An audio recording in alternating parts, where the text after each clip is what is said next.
எந்த பாத்திரம் ரொம்ப விலை உள்ளதோ அந்த பாத்திரம் அதிக கடினமான பாதையை சந்தித்திருக்கும். ஆமா, ஏன் ஆண்டவர் என்ன இப்படி போட்டு நடத்துறீங்கன்னா, ஆண்டவர் சொல்றார் எல்லாமே பாத்திரம், ஆனா நீ ஸ்பெஷலான பாத்திரம்பா. எல்லாமே பாத்திரங்கள் தான், ஆனா நீ கொஞ்சம் ஸ்பெஷலான பாத்திரம்.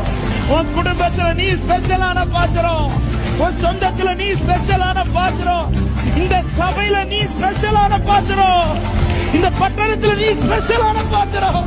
இந்த பாத்திரத்துல அவர் பண்ணின உடன்படிக்கை அது அவமாய் போகாது, அவமாய் போகாது. திட்டமுடையவன் நீ, உடன்படிக்கை உடையவன் நீ, தாழ்ந்து போக மாட்டான். உன் ஆரம்பம் பலரால் தூக்கி வெளியில வைக்கப்பட்டதா இருக்கலாம், ஆனா முடிவுல நீ வெளியில அல்ல, நீ இருக்க வேண்டிய ஸ்தானத்துல கர்த்தர் உன்னை கொண்டு வந்து இருத்துவான். நீ இருக்க வேண்டிய ஸ்தானத்துல கர்த்தர் இருத்துவான். ஆமே, காணவர் கல்யாண வீட்டுல அந்த 6 கச்சாடிய அவர் ஏற்கனவே திட்டம் பண்ணிட்டார். வீட்டுக்குள்ள வரும்போது திட்டம் பண்ணிட்டாரு. அவன் ஆரம்பம் முன்ன எல்லாரும் தூக்கி வெளியில வச்சதா இருக்கலாம், ஆனா திட்டம் நிறைவேறும் போது அதன் பிறகு நீ வெளியில போக மாட்ட, நீ வெளியில போக மாட்ட. உன்னை தேடி ஜனங்கள் வரும். உதிக்கிற உன் ஒளியினிடத்தில் ராஜாக்கள் நடந்து வருவார்கள். ஹalleluya. எந்த